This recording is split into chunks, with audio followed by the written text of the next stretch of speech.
Hey everyone, my name's Lily and I'm the book blogger behind Utopia State of Mind, and I'm here with my July wrap-up, a wrap-up in which I read 42 books. So, let's chat about it. This is the pile of physical books I have, which I feel like is more than normal, because I'm trying to read a lot of the arcs that I got. So here it is. I actually can't barely even lift this. I don't even know if you can see all of it. Like, it's a lot. But I read 42 in total. First off, I do want to say that it's because I read at least, I think, 7 editions or 7 collector's editions of Fruits Basket. I'm rereading that. It has been a joy. I barely reread things in general, so I'm very excited. So like a really nice treat. It's a nice treat at the end of the day to read a graphic novel and also reread a graphic novel that I've read before, actually. I could talk a lot about it, but when I read them as a teen, I only read, I think, the first half.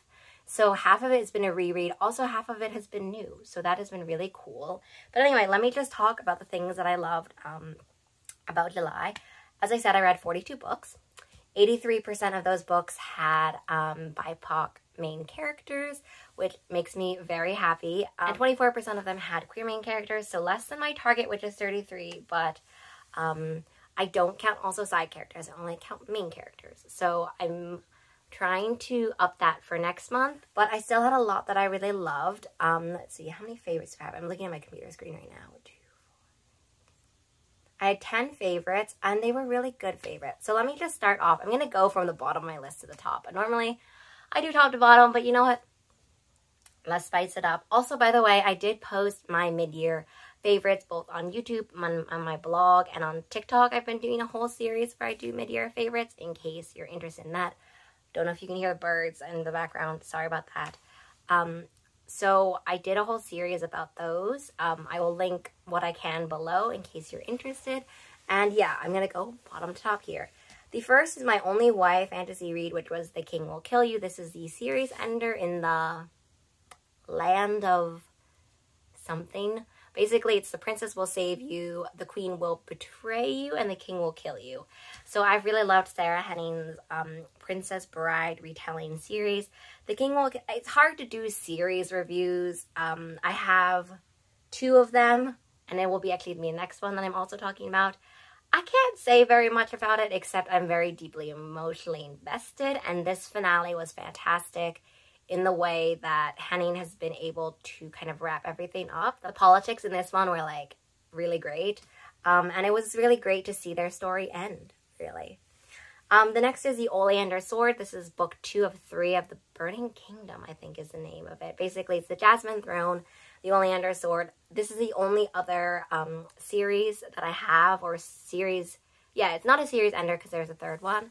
But your heart goes through the emotional ringer in the Oleander Sword. I feel emotionally in pain thinking about it. I mean, from a writing perspective and from someone who likes to think about, like, literature and the craft of writing, I get it. But also, like, my emotional heart feels very hurt. So the Oleander Sword really takes you through it. I was so impressed with Tasha Sori's planning. And also the warfare and conflict and battle scenes were, like, fantastic. It has been a while since I read the Jasmine Throne, so I can't remember if that one also had a lot of, like, fighting warfare stuff. But this one to me just felt like it had so much of that, and it was done so well. So definitely can recommend that one. The next one, I read 2 adult fiction ones. The first one, I actually have this one. So the ones I have, I will try to show, because it's just easier for editing me. Is Meek in Real Life. This one was hard for me to review because I didn't realize, and this is because I try not to read summaries, mostly because that kind of spoils me. This one had adoption, so Mika basically gives up a baby for adoption at the very beginning of the book, or like teenage years ago. I'm not really exactly sure how old Penny is in this book, 16 years ago, and as an adoptee, this was just really emotional for me to read Mika's perspective. And to read her coming to terms with, like, the guilt and the pain and the sadness from that. And also, what I loved about Meek in Real Life was that one of these resonating themes, and actually the most resonating theme for me in Meek in Real Life, was this want for things to be different, for things to be better than they are, for you to imagine a life and embellish a life and want to so badly impress someone and wonder like where your life went wrong, that felt so universally like cutting to my heart that I just like loved it for those two reasons alone. Definitely can recommend this one. And the next one is Beating Heart Baby. Beating Heart Baby was a book where I didn't know anything about it going into it. I hadn't seen it at all on social media. And I really loved Beating Heart Baby. Not only are there two main characters, and the second half is narrated from the other character's perspective, which I don't know if that's a spoiler, but for me, it was actually one of the things where I was like, oh my god, what? This is so cool. But what about it is that it's a lot about, I wouldn't say second chances, but it's a lot about chances. With love, it's about making mistakes, it's about forgiveness, it's about kind of realizing that we need to be at a good place in our lives or at a good place with ourselves when we're in a relationship, because otherwise we can't. It's one of those things where it's like you only get the love you think you deserve, or is that a saying? I'm pretty sure that's a saying. But basically how like if you have so many things going on where you don't think you're worthy of love, you don't think any of these things, it's really hard to accept love. And so Beating Heart Baby was about that, but it was also about family that comes into our lives and out of our lives. Just emotionally very raw, Beating Heart Baby, but it was so, so good. I didn't know what to expect, and I'm in love with it. The next one is a middle grade favorite, and I'm pretty sure it's actually the only middle grade I read in July, and it's Oleander, Girl of Dragons by Julie Abe. Julie Abe is like a middle grade queen. I love everything that Julie Abe has written, period, but also middle grade.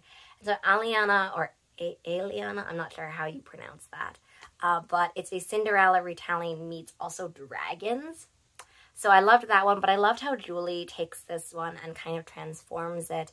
It plays around with timing, it plays around with the conventions we know from Cinderella, but it also has such a fantastic main character who has to really think about her own power.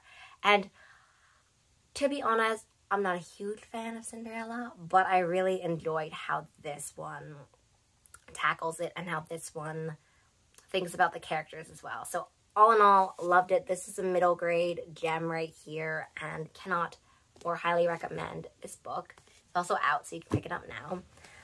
The next category is YA Contemporary. I have 5 that I really loved. Let's just start off. I only have a copy of one of them. So it's The Lies We Tell by Katie Zhao. I have loved every book that Katie has written, period. And what I loved about this one was that what are the comps for this one? It basically manages to deliver the same kind of suspense and tension and intrigue, or not the same, but you know, the same vibes of those things from How We Fall Apart into a college setting, but also into tackling racism. What I love the most about this book is that I was expecting a super high-paced action thriller about like a mysterious university and something's going wrong, basically. That's what I was expecting. And I got it. I got that one. But what I was not expecting was how much this talks about racism, and not only like explicit kind of hate speech racism, but also the insidious, really like hurtful racism that hides under intentions or it hides under fetishization. Like all of that was really well developed in The Lies We Tell, and that's definitely like an underdog reason. I didn't expect that was going to happen. It is mentioned in the back, but I didn't expect how beautifully it would be explored and developed. I should have, but I didn't. And so that's why I really love The Lies We Tell. The next one is Dead End Girls. I really enjoyed Picture to Burn by Wendy Hurd, and so Dead End Girls was fantastic. First of all, it was narrated by, or half narrated by, the amazing Natalie Nautilus, who is one of my favorite audiobook narrators ever. But Dead End Girls was one of those books where the suspense just like kept me going over and over. It was an audiobook where I would like make excuses to do errands. You know, I'd be like, okay, I'll go today. Normally I'd be like, oh, I don't want to go today. But this one was like, okay, I'll go. Like, I'll go and I'll listen to my audiobook. I'll take the more scenic route. I'll listen to it.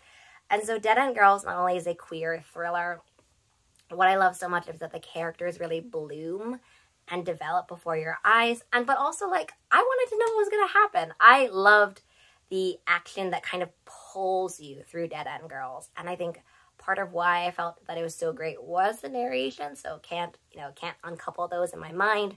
So that's why I really love Dead End Girls. The other one is another audiobook listen, which was All My Rage. Sabaa Tahir took no prisoners. Like, I have only read An Ember in the Ashes, that quartet by Sabaa Tahir. So I was not sure what to expect with a YA contemporary from Sabaa Tahir. But All My Rage basically, like, made me cry. I had to take some breaks, actually, from listening to the audiobook for All My Rage because it was that emotionally intense. It was just like, please check out the trigger warnings. There are a lot. It's multiple perspective. It's also, like, a perspective, a little bit of a jump in time. Like, it defies explanation, but if you really love those emotionally raw books, which kind of just, like, reach into your soul and shake you, that's kind of how I felt about All My Rage. It is about love. It is about family. It is, well, it is a lot about family. It's also about friendship, and it's also about our own personal journey and decisions. So, like, you know, that one was really emotional. The next one is Love Times Infinity, which was also emotional. Are there any books here where I'm like, oh, not as emotional? No, Love Times Infinity was so fabulous. It is a YA contemporary debut, and I've loved it so much. I've been able to work with Lane Clark for a little bit on other projects, and I was, you know, I've really loved seeing that book and the hype and the happiness for that book kind of grow. And so Love Times Infinity was one of those books where I was expecting I would really like it, but I don't think I knew how much I'd love it. It is a fabulous book. It has friendship. It's about opening up and realizing that we are worthy of love, and that the mistakes of our family, like, we can't hold on to those as our mistakes, which is easy to say, easy for me to say, but obviously for the main character it's very difficult. So please read that. Also check out the trigger warnings for that one. But it's a lot about personal development. And so what I really loved was that Lane is able to balance personal development with also, like, the action of the plot as well in a really nice kind of fluid way. And the last one is required reading for the disenfranchised freshman. Oh my gosh, this one was so fabulous. It got me so angry. If you love those books where it gets you so mad, but you love it, that was this book for me, because the racism that required reading for the disenfranchised freshman tackles, it, like, is very real and very anger invoking. Like, it is just one of those books I feel like that everyone should read because of how real it is, but also how activism is for the main character, and the burden of activism and speaking out, how it's placed unfairly on marginalized folks. Like, it is just so fabulous, and all of that is certainly one element, and another element as well is, like, personal development and trying to figure out what our place is and what our real hopes and dreams and ambitions are. Because, you know, I think, like, oh, if we only get here, then all of our sacrifices, all of that stuff will be worth it. But that's often not how it is. So those were all my favorite books of July. I hope you enjoyed this. A lot of talking. I would love to know what some of your favorite reads of July were, and I hope to see you in the next video for the August wrap up. So I hope you have a really great reading day, week, month, and year, and I will see you in the next one. Bye!